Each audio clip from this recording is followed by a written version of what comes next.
সারাদিনে আর কোনো আমল করতে পারি আর না পারি, নফল আমল হিসাবে এই আমলটা সজ্ঞানে বিশেষ কোনো বিপদ আপদ মুসিবত না হলে আমি আলহামদুলিল্লাহ এই আমলটা কখনো ছাড়ি না, প্রতিদিন করে আলহামদুলিল্লাহ। আজকেও শুরুতেও এই আমলটা আমি করে নিয়েছি। আপনারা সবাই আমলটা করবেন তো ইনশাআল্লাহ। নিজের কোষের ভিতরে 3 বার পড়ে ফু দিয়ে এরপর সেটাকে পুরো শরীরের মধ্যে মুছে ফেলবেন। যেখানে যেখানে হাত নেওয়া সম্ভব হয়, শরীরের যতটুকু জায়গা হাত নেওয়া সম্ভব হয়, সামনে পেছনে চেষ্টা করে যতটুকু সম্ভব হয় ততটুকু মাসা করবেন, মুছবেন হাত দিয়ে। এর মাধ্যমে আল্লাহ তাআলা আপনাকে হেফাজত করবেন। এই আমলটা আমরা অনেকে জীবনে আজকে প্রথম শুনেছি, অনেকে হয়তো আগে থেকে জানি। আল্লাহ নবী সাল্লাল্লাহু আলাইহি সাল্লাম যে বলেছেন, সকালে পড়লে সারাদিন, সন্ধ্যা পড়লে সারা রাত, রাতে শোয়ার সময় পড়লে, বিশেষ করে রাতে মানুষ ঘুমন্ত অবস্থায় নানা রকমের ক্ষয়ক্ষতির আশঙ্কা থাকে। এই সব ধরনের ক্ষয়ক্ষতি থেকে আল্লাহর নিরাপত্তা এসে চলে আসে। আল্লাহ তার হেফাজতে জিম্মাদারি নিয়ে নেন, দায়িত্বশীল হয়ে যান। সব কিছু থেকে যথেষ্ট, সব কিছু থেকে আল্লাহ তাআলা তাকে নিরাপদ করে দেন। এই বিশ্বাস, এই ইয়াকিন নবী সাল্লাল্লাহু আলাইহি সাল্লামের কথার প্রতি আমাদের আছে না নাই?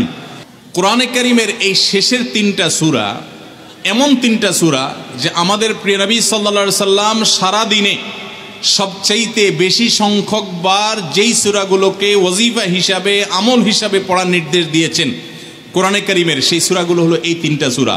এই 3টা সূরা দিনে এবং রাতে যত বেশি সংখ্যক বার পাঠ করতে হয়, অন্য কোনো সূরা, এমনকি অন্য কোনো দোয়া এত বেশি সংখ্যক বার পাঠের নির্দেশ কোরআনে অথবা হাদিসে কোথাও দেওয়া হয় নাই। তাহলে এই 3টা সূরার মর্যাদা, এর কি মর্তবা, এর কি বৈশিষ্ট্য, এর কি মাহাত্ম্য আছে সেটা বুঝবার জন্য আর কিছুর প্রয়োজন নাই। এই একটি কথা যথেষ্ট যে দিন এবং রাত 24 ঘন্টার ভেতরে কোরআনে কারীমের এই শেষ 3টা সূরা, সূরা ইখলাস, সূরা ফালাক, সূরা নাস, এগুলোকে যত বেশি সংখ্যক বার নবী সাল্লাল্লাহু আলাইহি সাল্লাম পড়ার নির্দেশ দিয়েছেন, তিনি নিজে পাঠ করতেন, এত বেশি সংখ্যক বার অন্য আর কোনো দোয়া, আর কোনো সূরা, আর কোনো আয়াত, আর কোনো কিছু পাঠ করার নির্দেশ আমাদেরকে কোরআন হাদিস দেয় নাই। এখান থেকে এই 3টার সূরা যে আল্লাহর কাছে কত গুরুত্বপূর্ণ, নবী সাল্লাল্লাহু আলাইহি সাল্লামের কাছে কত গুরুত্বপূর্ণ, যে রিপিটেডলি এত বেশি সংখ্যক বার পাঠ করার নির্দেশ দেওয়া হয়েছে, এটা পরিষ্কারভাবে বোঝা যায় কি যায় না বলেন? সময় তো ভাইরা আমার, সূরা ইখলাস, সূরা ফালাক, সূরা নাস, এই 3 সূরা দিন এবং রাত সব মিলিয়ে আমাদের প্রিয় নবী সাল্লাল্লাহু আলাইহি ওয়াসাল্লাম 3 জায়গায় তিনি 3 সময় এই সূরাগুলো পাঠ করতেন। একটা হলো সকাল এবং সন্ধ্যায়, সকাল এবং সন্ধ্যায় নবী করিম সাল্লাল্লাহু আলাইহি ওয়াসাল্লাম 3 কুল পড়তেন। এটাকে সংক্ষেপে বলা হয় 3 কুল। যেহেতু 3 সূরা শুরুতে কুল শব্দটা আছে, এজন্য সংক্ষেপে বলা হয় 3 কুল। এই 3 কুল ইখলাস, ফালাক, নাস, এই শেষের 3টা সূরা কোরআনের, এই 3টা সূরাকে আমাদের প্রিয় নবী সাল্লাল্লাহু আলাইহি সাল্লাম সকাল সন্ধ্যায় পড়তেন। একটা টাইম পাইলাম, কোন টাইমে পড়তেন? সকাল এবং সন্ধ্যায়। সকাল এবং সন্ধ্যার পাশাপাশি তিনি রাতে ঘুমানোর আগে আবার পড়তেন। তাহলে 2টা টাইম পাইলাম। আরেকটা টাইম হলো 5 ওয়াক্ত নামাজের পরেও তিনি পাঠ করতেন। তাহলে কয় টাইম হলো? 3 টাইম। 3 কুল পড়তে হয় প্রতিদিন, রাত পুরা 24 ঘন্টার মধ্যে কয় টাইম? 3 কুল 3 সময়ে পড়তে হয়। সকাল এবং সন্ধ্যা এবং রাত এই সময়গুলোতে পড়তে হয় প্রত্যেকটা 3 বার করে। 3 বার পড়লে কি লাভ হয়? নবী করিম সাল্লাল্লাহু আলাইহি সাল্লামের পরিষ্কার হাদিস রয়েছে, যদি কেউ সকালে 3 কুল 3 বার করে পাঠ করে, সূরা ইখলাস 3 বার, সূরা ফালাক 3 বার, সূরা নাস 3 বার যদি কেউ পাঠ করে, সন্ধ্যার আগ পর্যন্ত সারা দিনের জন্য ওই পাঠকারী ব্যক্তি আল্লাহ তাআলার জিম্মায়, আল্লাহর হেফাজতে, আল্লাহর নিরাপত্তায় সে চলে যায়। যত প্রকার অনিষ্ট আছে, ক্ষতি আছে, দৃশ্যমান ক্ষতি, অদৃশ্যমান ক্ষতি, সব ধরনের ক্ষয়ক্ষতি থেকে এবং আকস্মিক বিপদ থেকে, মুসিবত থেকে আল্লাহ রাব্বুল আলামিন ওই ব্যক্তিকে হেফাজত করেন, যে ব্যক্তি ইয়াকিনের সাথে, ঈমানের সাথে, দৃঢ়তার সাথে আল্লাহ তাআলার কাছে প্রার্থনা করে এই সূরাটা সকালে 3 বার পাঠ করে। একইভাবে যে ব্যক্তি সন্ধ্যায় পাঠ করে, মাগরিবের আগে বা পরে, আসরের পর থেকে নিয়ে মাগরিবের আগে কিংবা এশার আগ পর্যন্ত পুরো সময়ের ভিতরে যদি কেউ এই 3 কুল 3 বার পাঠ করে, তো সারা রাত জুড়ে ওই ব্যক্তি, এই পাঠকারী ব্যক্তি আল্লাহ রাব্বুল আলামিনের নিরাপত্তায় প্রবেশ করে যায়। একইভাবে আমাদের প্রিয় নবী সাল্লাল্লাহু আলাইহি সাল্লাম প্রত্যেক 5 ওয়াক্ত নামাজের প্রত্যেক ওয়াক্তের পর এই 3 কুল পাঠ করতেন একবার একবার। কয়বার কয়বার? একবার সূরা ইখলাস, একবার সূরা ফালাক, আর একবার সূরা নাস। তাইলে মোট দিন এবং রাতে কয় জায়গায় কয় টাইমে এই সূরাগুলো পাঠ করতে হয়? 3 টাইম। একটা হলো সকাল সন্ধ্যায়, আরেকটা হলো রাতে শোয়ার আগে, আরেকটা হলো 5 ওয়াক্ত নামাজের 5 ওয়াক্ত নামাজের পরে একবার করে, একবার সূরা ইখলাস, একবার সূরা ফালাক, একবার সূরা নাস। ফজরের পরে, আবার যোহরের পরে, আবার আসরের পরে, আবার মাগরিবের পরে, আবার এশারের পরে। তাহলে দিন এবং রাত 24 ঘন্টায় এই 3 কুল কত বেশি গুরুত্বপূর্ণ হলে কোরআনের অন্য কোনো সূরা, অন্য কোনো আয়াত এত বেশি জায়গায়, এত বিভিন্ন জায়গায়, বিভিন্ন সময় নবী সাল্লাল্লাহু আলাইহি সাল্লাম এত সংখ্যকবার আমাদেরকে পাঠের নির্দেশ দেন নাই। এখান থেকে বোঝা যায় এই সূরাগুলো কত গুরুত্বপূর্ণ, কত প্রয়োজনীয় এবং কত ফজিলত এবং মর্যাদাপূর্ণ। ভাইরা আমার, দিন এবং রাত 24 ঘন্টার ভিতরে 3 সময় এই সূরাগুলো মোট কতবার পাঠ করা হয়? আসুন আমরা হিসাব করি। সকাল, সন্ধ্যা এবং রাতে 3 বার করে যদি পাঠ করা হয় তাহলে কয়বার হলো?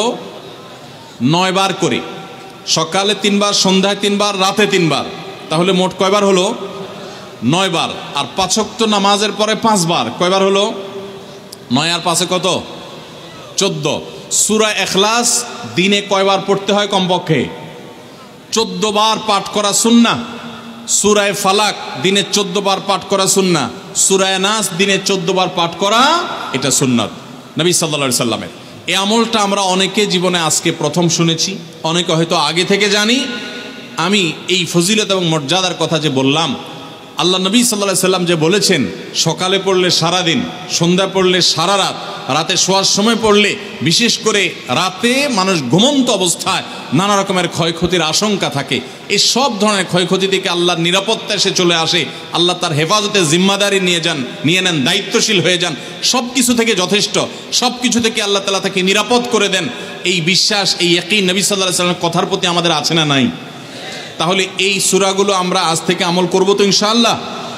এই 3 কুল সকাল সন্ধ্যায় এবং রাতে ঘুমানোর আগে এটা পাঠ করার একটা বিশেষ পদ্ধতি আছে। সেটা হলো নবী করিম সাল্লাল্লাহু আলাইহি সাল্লাম শিক্ষা দিয়েছেন এই 3 কুল। সূরা ইখলাস 3 বার পড়বেন, সূরা ফালাক 3 বার পড়বেন, সূরা নাস 3 বার পড়বেন। পড়ে 2 হাতকে এরকম কোষ করবেন, এভাবে কোষ করবেন। কোষ করে এই কোষের মধ্যে ফু দিবেন। নিজের কোষের ভিতরে 3 বার পড়ে ফু দিয়ে এরপর সেটাকে পুরো শরীরের মধ্যে মুছে ফেলবেন। যেখানে যেখানে হাত নেওয়া সম্ভব হয়, শরীরের যতটুকু জায়গায় হাত নেওয়া সম্ভব হয়, সামনে পেছনে চেষ্টা করে যতটুকু সম্ভব হয় ততটুকু মাসা করবেন, মুছবেন হাত দিয়ে। এর মাধ্যমে আল্লাহ তাআলা আপনাকে হেফাজত করবেন। ছোট ছোট বাচ্চা যারা আছে, দুধের শিশু, 2 বছর, 4 বছর, 6 বছর, যারা পড়তে পারে না এখনো বা মুখস্থ নাই, সে বাচ্চাদেরকে মা বাবা বা তাদের কাছের কোনো লোকজন তারা পড়ে 3 বার ফু দিবেন। আবার 3 বার পড়ে নিজের ছেলে মেয়ের সবার শরীরে ফু দিয়েন না, প্রত্যেকের জন্য 3 বার। আপনারটা আপনি করবেন, বাচ্চাকে করে দিবেন। এই আমলগুলো আল্লাহ তাআলা আমাকে যেদিন জানার তৌফিক দিয়েছে, আপনাদের উৎসাহের জন্য বলি, সারাদিনে আর কোনো আমল করতে পারি আর না পারি, নফল আমল হিসাবে এই আমলটা সজ্ঞানে, বিশেষ কোনো বিপদ আপদ মুসিবত না হলে আমি আলহামদুলিল্লাহ এই আমলটা কখনো ছাড়ি না, প্রতিদিন করি আলহামদুলিল্লাহ। আজকেও শুরুতেও এই আমলটা আমি করে নিয়েছি। আপনারা সবাই আমলটা করবেন তো ইনশাআল্লাহ? কে কে নিয়ত করছেন আজ থেকে 3 কুল এই 3 টাইম জীবনে কখনো ছাড়বেন না? একটু দাঁড়ায় হাতটা তুলে আল্লাহকে দেখাই দেন। সবাই নিয়ত করছেন তো?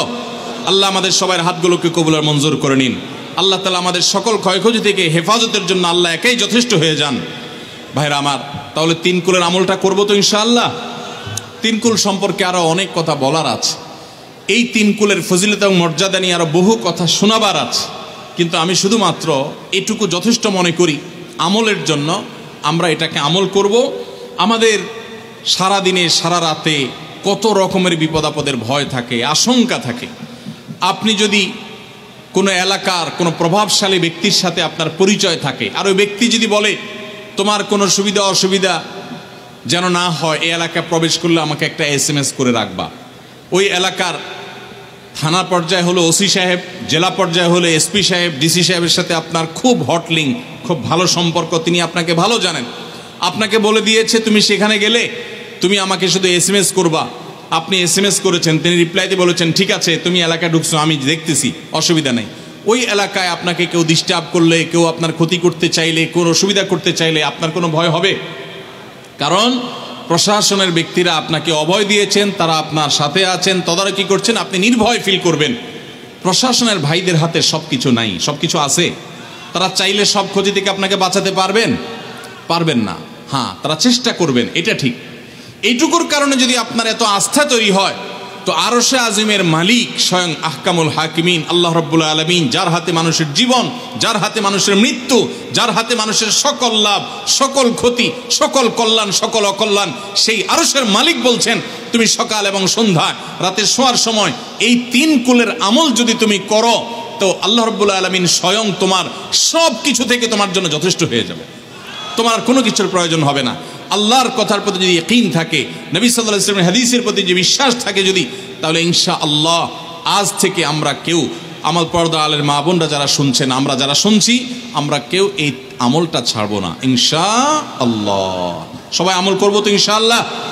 তাহলে 3 কুল 3 টাইমে দিনে মোট 14 বার এটা আমরা পড়বো। এখন পড়ার ক্ষেত্রে আবার একটা সমস্যা হলো, এই টাইপের আমলগুলো আমরা পড়ি খুব তাড়াহুড়া করে।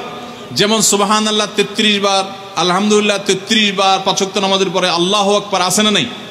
এগুলো সাধারণত কিভাবে পড়ে মানুষ বলেন? আমরা তো সবাই এ রোগের রোগী। কিভাবে পড়ি আমরা বলেন? সুবহানাল্লাহ সুবহানাল্লাহ সুবহানাল্লাহ সুবহানাল্লাহ সুবহানাল্লাহ সুবহানাল্লাহ সুবহানাল্লাহ। আমি যদি এখন মেজো ভাইকে বলি, ভাই আল্লাহ আপনার ভালো রাখবে, ওয়ালাইকুম আসসালাম ভাই, কি হয়েছেন? আমি যদি তাড়াহুড়া করে কথা বলবো, উনি বলবে লোকটার কি মাথা কোনো সমস্যা হলো কিনা। কারণ আমি একটা মানুষের সাথে যখন কথা বলবো, এমনকি ওনার প্রশংসা, সুবহানাল্লাহ মানে আল্লাহর পবিত্রতা বর্ণনা করা, এটা আলহামদুলিল্লাহ মানে আল্লাহর প্রশংসা করা। তো আপনি আল্লাহর প্রশংসা, আল্লাহর গুণকীর্তন করতে গিয়ে যদি বলেন যে উনি খুব ভালো মানুষ, উনি এটা করে, উনি সেটা করে, আমি তাড়াহুড়া করে বলবো যে কি ব্যাপার ভাই, আপনারা কেউ দৌড়ায় নাকি? তো আপনি সুবহানাল্লাহ আলহামদুলিল্লাহ যদি তাড়াহুড়া করে পড়েন, তো এই সুবহানাল্লাহ আলহামদুলিল্লাহ যে মর্যাদা আপনার পাওয়ার কথা, তাড়াহুড়ার কারণে সেই মর্যাদা পাবেন না। মহব্বতের সাথে পড়বেন, অর্থ বুঝে, সুবহানাল্লাহ সুবহানাল্লাহ সুবহানাল্লাহ আলহামদুলিল্লাহ আলহামদুলিল্লাহ। কোয়ালিটি মেনটেন করবেন। দেখেন, আমাদের মুসলমানদের, গোটা দুনিয়া জুড়ে মুসলমানদের একটা বড় ত্রুটি হলো যে আমরা আজকাল কোনো কাজে, সেটা দুনিয়ার কাজ হোক আর আখিরাতের কাজ হোক, সব কাজেই আমরা তাড়াহুড়া করে কোয়ালিটিটা নষ্ট করে ফেলি, আমরা কোয়ালিটিটা ঠিক রাখি না। আমার আফসোস লাগে অমুসলিম প্রধান দেশগুলোতে যখন যাই বা তাদেরকে যখন দেখি যে তারা কাজের মধ্যে কোয়ালিটিটা ঠিক রাখে, যেটাই করে কোয়ালিটি ঠিক রাখে, অথচ এই নির্দেশ আমাদেরকে আমাদের রাসূল দিয়েছেন, ইন্নাল্লাহা ইউহিব্বু ইযা আমিলা আহাদুকুম আমালান আইয়ুতকানাহু। আল্লাহ পছন্দ করেন বান্দা যেই কোনো কাজ করুক, আমালান আইয়া আমালিন, যেই কোনো কাজ করুক, সেটা দুনিয়ার কাজ হোক, সেটা আখিরাতের কাজ হোক, সুদৃঢ়ভাবে করবে, সুন্দরভাবে করবে, উত্তম রূপে করবে, এটা আল্লাহ তাআলা পছন্দ করেন। আর আজকাল আমাদের অবস্থা কি? আমাদের অবস্থা হলো যে আমরা তাড়াহুড়া করি। ভাইরা আমার, এই তাড়াহুড়া করে কোয়ালিটি নষ্ট করা যাবে না, বরং 3 কুল যতবার যেখানে পড়তে বলা হয়েছে মহব্বতের সাথে আস্তে আস্তে পাঠ করবেন। আল্লাহ আমাদের সবাইকে আমলের তৌফিক দান করবেন, আমিন।